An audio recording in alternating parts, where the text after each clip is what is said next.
الحمد لله وكفى وسلام على عباده الذين اصطفى. اعوذ بالله السميع العليم من الشيطان الرجيم. بسم الله الرحمن الرحيم. انما المؤمنون اخوة فاصلحوا بين اخويكم واتقوا الله لعلكم ترحمون. عزیز بزرگوں، بھائیوں، معزز سامعین کرام، ہم اپنے معاشرے کے اندر ادھر ادھر نظر دوڑائیں تو ہمیں یہ ہمارا معاشرہ جس کے اندر رہنے والے مسلمان پریشانی کے اندر، اذیت کے اندر مبتلا نظر آتے ہیں. کبھی لڑائی جھگڑے، کبھی فسادات، کبھی فتنے اٹھتے نظر آتے ہیں. بھائی بھائی کے خلاف کھڑا ہو جاتا ہے، ایک رشتہ دار دوسرے رشتہ دار کے مد مقابل کھڑا ہو جاتا ہے. ہمیں سوچنا یہ ہے کہ آیا کیا یہ اسلامی معاشرہ ہے کہ جس کے اندر ایک مسلمان کو دوسرے مسلمان کی قدر و قیمت کا، اہمیت کا علم نہیں ہے، اور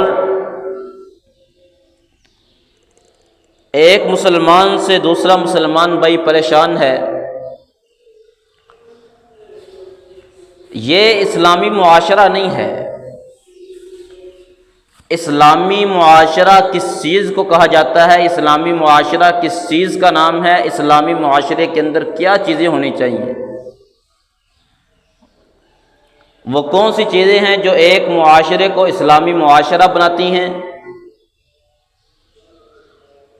جو ایک سوسائٹی کو، ایک معاشرے کو رہن سہن کا طریقہ بتاتی ہے کہ کس طرح آپس کے اندر رہ کر زندگی گزارنی ہے، کس طرح ایک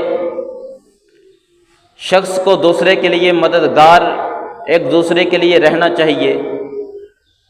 آئیے رسول اللہ صلی اللہ علیہ وسلم کی حدیث سے پوچھتے ہیں کہ ایک سوسائٹی کا، ایک معاشرے کا معیار کس طرح کا ہونا چاہیے، اور کون سی ایسی چیزیں ہیں جن سے ایک معاشرے کو بچنا ضروری ہے.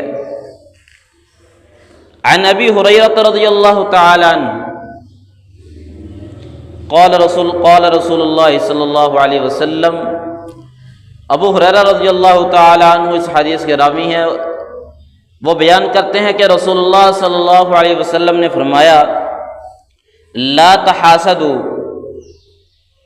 اسلامی معاشرے کے لیے پہلی چیز کیا ہونی چاہیے؟ لا تحاسدوا، ایک دوسرے سے حسد نہ کرو. ولا تناجشوا، ایک دوسرے کو دھوکہ دینے کی خاطر نیلامی میں بھاؤ نہ بڑھاؤ. اور یہ ہے اسلامی معاشرے کی دوسری چیز. اور اسلامی معاشرے کے اندر تیسری چیز کیا ہونی چاہیے؟ ولا تباغضوا، ایک دوسرے سے بغض نہ رکھو. یہ ایسی چیز ہے جس معاشرے کے اندر بغض و عداوت آ جائے، اس معاشرے کا بیڑا غرق کر دیتی ہے، اس معاشرے کو تہس نہس کر دیتی ہے. کہ ایک شخص دوسرے بھائی کے بارے میں دل کے اندر ایسا بغض و عداوت، کینہ رکھتا ہے، جو اپنے دل کے اندر پالے رکھتا ہے، بعد کے اندر ایسی صورت میں سامنے آتا ہے کہ انسان پشیمان ہو جاتا ہے، شرمندہ ہو جاتا ہے. ولا تدابروا، اور ایک دوسرے سے پیٹھ نہ پھیرو. کہ آپ کا ایک مسلمان بھائی آ رہا ہے، دوسری طرف سے دوسرا مسلمان بھائی آ رہا ہے، اپنے دماغ کے اندر اسے حقیر سمجھ کر اپنا راستہ بدل لینا، اسے حقیر سمجھتے ہوئے. ولا يبع بعضكم على بيع بعض، اور تم میں سے کوئی شخص اپنے بھائی کے سودے پر سودا نہ کرے. مطلب کیا ہے؟ کہ ایک بھائی نے ایک چیز خرید لی ہے اور دوسرے کو پتہ بھی ہے کہ اس نے یہ چیز خریدی ہے، اس کی بات اس سے ہو چکی ہے، فائنل بات ہو چکی ہے، اور وہ جاتا ہے جی اس پر جا کر کہہ دیتا ہے جی نہیں اس نے اتنے پیسے دیے ہیں، میں آپ کو اتنے پیسے دیتا ہوں، یہ چیز مجھے دے دیجیے، یہ قطعاً حرام ہے، جائز نہیں ہے۔ ہاں اگر وہ مسلمان بھائی یہ کہہ دے کہ بھائی میں یہ چیز خریدنا چاہتا ہوں، لیکن اگر تجھے اس سے بہتر کوئی نظر آ جائے تو اسے بیچ سکتا ہے، یعنی اس طرح کی کوئی شرط لگا دے کہ میں خریدنے کا ارادہ رکھتا ہوں، لیکن اگر تجھے مجھ سے بہتر کوئی مل جائے تو بیچ سکتا ہے۔ اگر وہ لینے کا ارادہ رکھتا ہے اسے بتا دے تاکہ اسے بھی پتا ہو۔ یہ چیز ہے کہ ایک شخص نے سودا کر لیا ہے، دوسرا جا کر کہہ دیتا ہے میں اس سے اتنا زیادہ دے دوں گا، تو چیز مجھے دے دے، یہ قطعاً حرام ہے، اسلام کے اندر جائز نہیں ہے۔ وَكُونُوا عِبَادَ اللَّهِ إِخْوَانًا، اللہ کے بندو بھائی بھائی بن کر رہو، اللہ کے بندو بھائی بھائی بن کر رہو۔ قرآن بھی کہتا ہے انما المؤمنون اخوہ، مسلمان آپس میں بھائی بھائی ہیں۔ وَأَصْلِحُوا بَيْنَ أَخَوَيْكُمْ، ان کے درمیان صلح کرواؤ، ان کے درمیان محبت رکھو۔ اسلام کیا کہتا ہے وَإِن طَائِفَتَانِ مِنَ الْمُؤْمِنِينَ اقْتَتَلُوا فَأَصْلِحُوا بَيْنَهُمَا، کہ اگر دو مسلمانوں کے گروہ آپس میں لڑ پڑتے ہیں تو ان کے درمیان صلح کرواؤ۔ خلاصہ کیا ہے؟ خلاصہ یہ ہے وَكُونُوا عِبَادَ اللَّهِ إِخْوَانًا، اور اللہ کے بندو بھائی بھائی بن جاؤ۔ بھائی چارہ ایسی چیز ہے جو ایک معاشرے کو عظیم سے عظیم تر بنانے کے اندر اعلیٰ کردار ادا کرتی ہے۔ ہمارے سامنے موجود ہے مدینہ کی ریاست، جب مسلمان ہجرت کر کے مدینہ کے اندر آئے، نبی علیہ الصلوۃ والسلام نے آپس کے اندر بھائی چارہ کروایا، پھر وہ معاشرہ ایسا مثالی معاشرہ بنا، ایسا با کمال معاشرہ بنا کہ رب کی رحمتیں بھی اتری، رب کی برکات بھی اتری، کہ ایک مسلمان اپنے دوسرے مسلمان بھائی کے لیے کس طرح کا ایک نمونہ پیش کر گیا، رہتی دنیا تک ان کا نام امر ہو گیا۔ المسلم اخو المسلم، مسلمان مسلمان کا بھائی ہے۔ پہلی چیز ہے بھائی بھائی بن کر رہو، اور پھر یہیں پہ بس نہیں کی اسلام نے، اور یہ بھی کہہ دیا المسلم اخو المسلم، مسلمان مسلمان کا بھائی ہے۔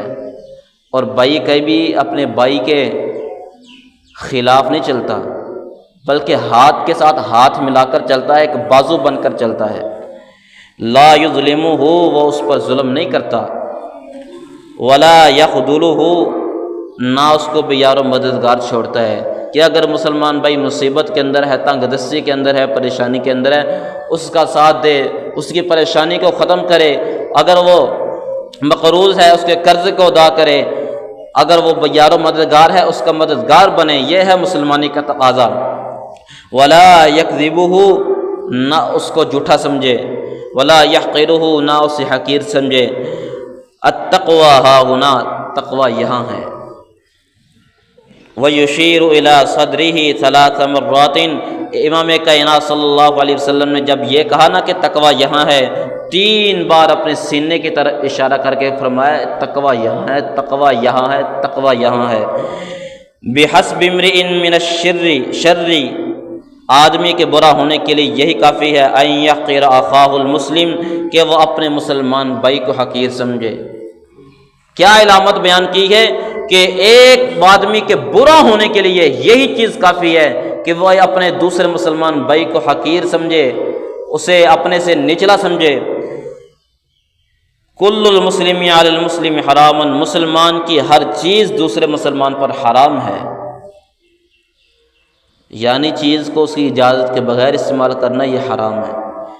دمہ و مالہ و عرضہ، اس مسلمان بھائی کا خون کرنا بھی حرام ہے، قتل کرنا بھی حرام ہے، اس کا مال بھی ہڑپنا حرام ہے، اس کی عزت و آبرو پر حملہ کرنا بھی حرام ہے۔ یہ چیزیں ہیں جو ایک معاشرے کو اسلامی معاشرہ بناتی ہیں۔ یہی وہ چیزیں ہیں جو ایک سوسائٹی کے اندر رہنے والے اگر ان چیزوں کو اپنی زندگی کے اندر فالو کر لیں، اپنی زندگی کے اندر اسے گائیڈ لائن کی حیثیت دے دیں، اپنی زندگی کے اگر اس کو ایک فورم بنا لیں، اللہ کی قسم ہے معاشرہ اتنا مثالی، اتنا پائیدار ہوگا کہ لوگ مثالیں دیں گے کہ بھئی وہ رہنے والے اس معاشرے کے، اس شہر کے، اس محلے کے رہنے والے لوگ اس طرح کے ہیں۔ اگر ہمارے معاشرے کے اندر یہ چیزیں آ جائے، اللہ رب العزت سے دعا ہے اللہ تعالی ہمیں سوچ سمجھ کر ایک اسلامی معاشرے کو اپنا کر اس پر عمل کرنے کی توفیق عطا فرمائے۔ وآخر دعوانا ان الحمد للہ رب العالمین۔